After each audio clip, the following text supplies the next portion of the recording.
नमस्कार दोस्तों।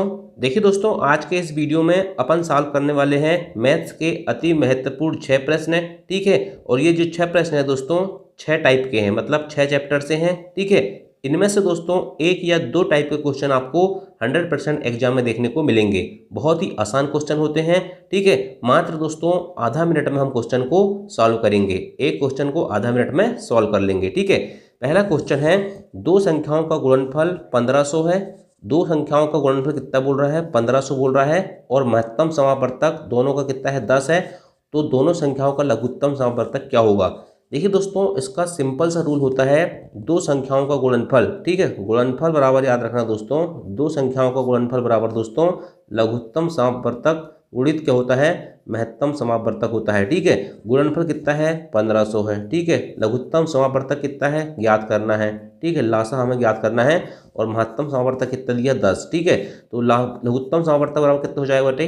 1500 बटे हो जाएगा ये 10 हो जाएगा। ठीक है, काटेंगे तो कितना कट जाएगा? 150। ठीक, आंसर क्या हो जाएगा दोस्तों? Option number B is a right answer. ठीक, चलिए इसको चेक करके देखते हैं दोस्तों। माना कि दो संख्या लेता हूं दोस्तों मैं, 10 और 12। ठीक, अगर मैं बोलूं 10 का लघुत्तम समापवर्तक क्या होगा, तो देखिए दो का भाग देते हैं, 2 पंचे 10, 2 छिंग 12। ठीक, अब किसी संख्या का भाग जाएगा कि नहीं जाएगा? तो 2 गुणित 5 गुणित 6, मतलब दोस्तों 2 पंचे 10, 10 छिंग 60। ये क्या हो जाएगा? इसका लघुत्तम समापवर्तक हो जाएगा। और 10 और 12 का महत्तम समापवर्तक निकालूंगा दोस्तों, तो क्या हो जाएगा? 2 से भाग दूंगा तो 2 पंचे 10 और 2 छिंग 12। ठीक है, अब किसी का भाग जाएगा क्या? 2 का भाग जाएगा। ठीक है, तो 2 का भाग देंगे तो 5 में नहीं जाता, 5 को लिख देंगे, और 6 को देंगे तो 2 दिया 6। ठीक है, अब किसी का भाग जाएगा क्या? बिल्कुल नहीं जाएगा। ठीक है, हम भाग तब तक देते हैं दोस्तों जब तक एक ना जाए। ठीक है, 5 का भाग देंगे तो क्या हो जाएगा?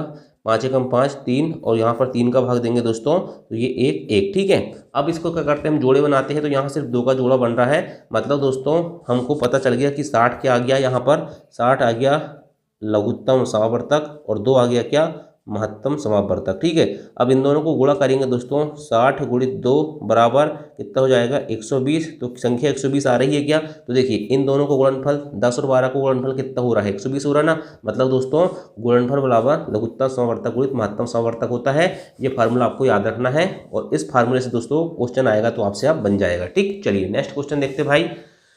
ए और बी की मासिक आय का अनुपात 6:5 है। क्या बोल रहा है? ए और बी की मासिक आय का अनुपात दोस्तों 6:5 है। माना कि इसकी आय 6x है और इसकी 5x है। यदि उनके मासिक व्यय का अनुपात कितना बोल रहा है दोस्तों? ए और बी का व्यय बोल रहा है 4:3 है। मान के चलो दोस्तों इसका व्यय 4y है और इसका दोस्तों 3y है। ठीक है, देखिए यहाँ हम जब दोनों की आय की बात कर रहे हैं तो हमने x के फैक्टर में लिए हैं, लेकिन व्यय की बात कर रहे हैं दोस्तों तो हम y के फैक्टर में ले रहे हैं। ठीक है, चलिए इसके बाद बोल रहा है, यदि प्रत्येक की प्रतिमाह बचत 400 रुपये है। दोनों की बचत कितनी हो रही भाई? दोनों की बचत हो रही है 400 रुपये। कितनी हो रही है दोनों की बचत? 400 रुपये। तो उनकी मासिक आय कितनी होगी? ठीक है, देखिए दोस्तों यहाँ उसने ये नहीं बोला है कि ए की मासिक आय निकालिए कि बी की मासिक आय निकालिए। इसने बोला है कि उनकी मासिक आय निकालिए, मतलब दोनों की मासिक आय निकालना है। मतलब दोस्तों 6x + 5x निकालना है हमको। क्या निकालना है? 6x + 5x बराबर क्या हो जाएगा दोस्तों? 11x। मतलब 11x की वैल्यू निकालना है, और 11x की वैल्यू निकालने के लिए दोस्तों हमको क्या पता होना चाहिए? x की वैल्यू पता होना चाहिए। तो देखिए एक सिंपल सा चीज़ है दोस्तों, याद रखना, आय बराबर क्या होता है? आय बराबर होता है दोस्तों व्यय प्लस बचत होता है। क्या होता है? आय बराबर व्यय प्लस बचत। अरे उदाहरण के लिए मान के चलो दोस्तों, अगर आप 500 रुपये महीना कमा रहे हो, ठीक है, और 300 रुपये बचा रहे हो और 200 रुपये खर्च कर रहे हो, तो क्या हो रहा है? आय बराबर व्यय प्लस बचत ही हो रहा है ना। सिंपल सा होता है ना। चलिए आय कितनी है भाई? ए की आय है 6x। ठीक है, तो 6x कर देंगे बराबर ए की व्यय कितना है? ए का व्यय है 4y। ठीक है, 4y, और बचत कितनी है इसकी? 400। ठीक है, इसी प्रकार से बी के फार्मूले में लेंगे दोस्तों हम, तो बी की आय कितनी है? 5x। तो 5x लिख दो। 5x बराबर कितना हो जाएगा? व्यय कितना है? 3y, धन बचत किसकी है? इतनी इसकी, इसकी बचत 400 है। ठीक है, अब इन दोनों क्वेश्चन को हम क्या करेंगे दोस्तों? सॉल्व करेंगे। ठीक है, तो इसको सॉल्व करते हैं तो 6x - 4y बराबर हो जाएगा 400, और ये हो जाएगा 5x - 3y बराबर हो जाएगा 400। ठीक है, हमें निकालना है दोस्तों x की वैल्यू, इसलिए हम क्या करेंगे? y वाले जो फैक्टर उनको बराबर कर लेंगे। ठीक है, तो 3y और यहाँ 4y है, तो 3 का गुणा पूरी इक्वेशन करेंगे तो कितना जाएगा? 3 × 18x माइनस 3 चौक 12 y बराबर 3 चौके 12 और डबल जीरो। ठीक है, इसी प्रकार दोस्तों 4 का गुणा इसमें करेंगे तो 4 पंचे 20x माइनस 4 तिया 12y बराबर 4 चौके 1600। ठीक है, घटाएंगे तो माइनस हो जाएगा, ये प्लस हो जाएगा और ये माइनस हो जाएगा। ठीक है, तो 18x माइनस 20x बराबर कितना हो जाएगा, ये माइनस 2x हो जाएगा। क्यों, क्योंकि माइनस 20x के पहले माइनस का चिन्ह है और बड़ा है इसलिए माइनस आएगा। ये दोनों कैंसिल हो जाएंगे, बराबर दोस्तों 1600 में से 1200 घट जाएगा तो माइनस के 400 हो जाएंगे। माइनस से माइनस खत्म तो x की वैल्यू कितनी हो जाएगी, x की वैल्यू 2 एकम 2 और 200 बार कट जाएगा, मतलब x की वैल्यू कितनी आ गई, 200 आ गई। ठीक है, और हमें निकालना क्या है, 11x, मतलब दोनों की मासिक आय निकालना है। तो 11x बराबर मतलब दोस्तों 11 गुणित x की वैल्यू आई है 200। ठीक है, तो 11 दूनी 22 और डबल जीरो मतलब 2200। ठीक है, आंसर हो जाएगा 2200। Option number B is a right answer. ठीक है, चलिए नेक्स्ट क्वेश्चन देखते हैं भाई। नेक्स्ट क्वेश्चन है,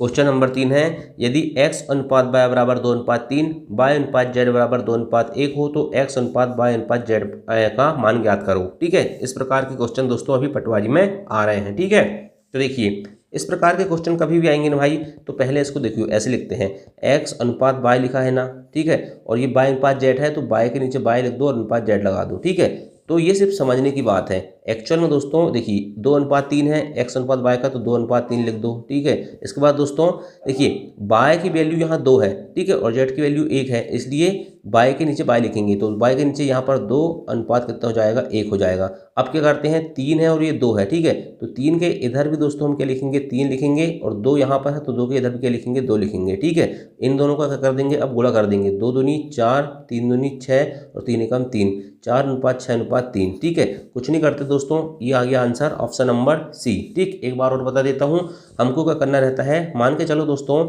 उदाहरण के लिए a अनुपात b बराबर हो जाता 1:2 और b अनुपात c बराबर हो जाता 4:6। ठीक है, और a अनुपात b अनुपात c बोलता तो कुछ नहीं करना है, 1:2 लिखो, 1:2 लिख दिए। ठीक है, b की वैल्यू यहाँ पर 2 है तो b की वैल्यू यहाँ पर 4 है तो उसके नीचे 4 लिखेंगे, 4:6 लिख देंगे। ठीक है, 2 के बगल में 2 लिखो, 4 के बगल में 4 लिखो, इन दोनों का गुणा करो, 4 एकम 4, 4 दूनी 8 और 2 छिम 12, 4 8 12। ठीक है, इसको भाग दे देंगे, 4 एकम 4, 4 दूनी 8, 4 तिया 12, 1:2:3 हो जाएगा। इस प्रकार से भी ये होता है। ठीक है, चलिए इस प्रकार का क्वेश्चन एक और है। ठीक है, लेकिन यहाँ पर दोस्तों यहाँ सिर्फ 3 थे, ठीक है, x y z थे, लेकिन यहाँ पर क्या है, यहाँ 4 फैक्टर है a b c d। ठीक है, तो इस प्रकार के क्वेश्चन में दोस्तों पहले हम क्या करेंगे, a अनुपात b बराबर 1:4, b अनुपात c बराबर 2:1, c अनुपात d बराबर 1:2, तो a अनुपात b अनुपात c अनुपात d का मान ज्ञात करो कह रहा है। ठीक है, कुछ नहीं करना है। ठीक है, हमको क्या करना है, हमको पता है, हम पहले ही 2 के ले लेंगे। ठीक है, तो यहाँ से हम निकाल लेंगे a अनुपात b अनुपात c। ठीक है, तो देखिए a b है 1 4, ठीक है, b c है तो b के नीचे 2, 2:1 लिख दो। ठीक, 4 के बगल में 4 लिखो, 2 के बगल में 2 लिखो, उनको गुणा कर दो तो 2 एकम 2, 4 दूनी 8 और 4 एकम 4, भाग जाएगा क्या, बिल्कुल जाएगा, 2 का भाग दे दो, 2 एकम 2, 2 चौके 8 और 2 दूनी 4, 1:4:2 आ गया। मतलब दोस्तों a अनुपात b अनुपात c बराबर कितना आ गया, 1:4:2 आ गया। ठीक है, आ गया। अब हमें क्या निकालना है, a अनुपात b अनुपात c अनुपात d निकालना है, ये निकालना है। ठीक है, तो हमेशा याद रखना a अनुपात b अनुपात c दिया है और c अनुपात d कितना दिया है दोस्तों, ये दिया है 1:2। ठीक है, हमको कुछ भी नहीं करना है, इसको लिखना है 1 4 2, ये ABC वाला हो गया, और C की जगह में यहाँ पर C 1 है तो C के नीचे से लिखो 1:2 लिखो। अब क्या करना है, कुछ नहीं करना है, 1 4 2 है ना, इसका गुणा दोस्तों इन तीनों संख्या में करते हैं। 1 का गुणा 1 में करेंगे तो 1, 1 का गुणा 4 में करेंगे तो 4, 1 का गुणा 2 में करेंगे तो 2, और लास्ट में दोस्तों जो संख्या बचती है लास्ट वाली, इसका गुणा लास्ट वाली संख्या से कर देते हैं तो 2 दूनी 4। ठीक है, 1:4:2:4, ये उसका आंसर हो जाएगा। ठीक है, मतलब दोस्तों 1:4:2:4, कुछ नहीं करना है, पहले इसका गुणा इन तीनों संख्या में करो और लास्ट में दोस्तों जो बाहर लिखा है इसका गुणा लास्ट वाली संख्या में कर दो, आंसर आ जाता है। ठीक, चलिए नेक्स्ट क्वेश्चन देखते हैं, क्वेश्चन नंबर 5।